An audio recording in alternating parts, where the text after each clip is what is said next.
গত 31 আগস্ট ব্রাহ্মণবাড়িয়া কল্যাণ সমিতি মাদ্রিদ স্পেনের উদ্যোগে রোববার এক আনন্দ ঘন পরিবেশে পিকনিক অনুষ্ঠিত হয়েছে। স্পেনের মনোরম সমুদ্র সৈকত লা মানগা কার্তেখানা মুরসিয়াতে দিনব্যাপী এই মহাসমারোহে শতাধিক প্রবাসী বাংলাদেশি অংশগ্রহণ করে। অনুষ্ঠানে প্রধান অতিথি হিসেবে উপস্থিত ছিলেন বিশিষ্ট কমিউনিটি ব্যক্তিত্ব আব্দুস সাত্তার। তিনি তার বক্তব্যে প্রবাসী বাংলাদেশিদের ঐক্য, ভ্রাতৃত্ব ও সাংস্কৃতিক বন্ধন দৃঢ় করার আহ্বান জানান। অনুষ্ঠানের সভাপতিত্ব করেন ব্রাহ্মণবাড়িয়া কল্যাণ সমিতি মাদ্রিদের সভাপতি সাইফুল ইসলাম এবং অনুষ্ঠান পরিচালনা করেন সাধারণ সম্পাদক সাকিব আহমেদ। এছাড়া ব্রাহ্মণবাড়িয়া সহ বাংলাদেশের বিভিন্ন জেলার নেতৃবৃন্দ উপস্থিত থেকে অনুষ্ঠানকে প্রাণবন্ত করে তোলেন। দিনব্যাপী এই পিকনিকে ছিল সবার জন্য সুস্বাদু খাবার, ক্রীড়া প্রতিযোগিতা, সাংস্কৃতিক পরিবেশনা ও শিশুদের জন্য নানা বিনোদনমূলক আয়োজন।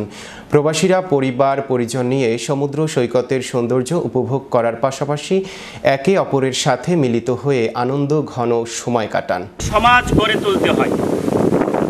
প্রিয় ভাই ও বোনেরা, আজকের এই আয়োজন ব্রাহ্মণবাড়িয়া কল্যাণ সমিতির উদ্যোগে লা মানগা কার্তেখানা মুরসিয়ার সমুদ্র তটে অনুষ্ঠিত। আমাদের জীবনের এক মূল্যবান মুহূর্ত। এই সুযোগ সব সময় আসে না, তাই আজকের এই দিনটি আমার হৃদয়ের গভীরে চিরস্মরণীয় হয়ে থাকবে।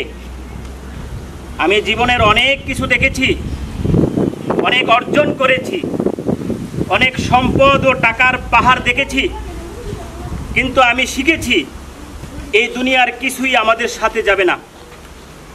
একদিন সবই ফেলে যেতে হবে, শুধু একটি জিনিস থেকে যাবে, আমাদের ভালোবাসা, আমাদের ভ্রাতৃত্ব, আমাদের সুন্দর সম্পর্ক।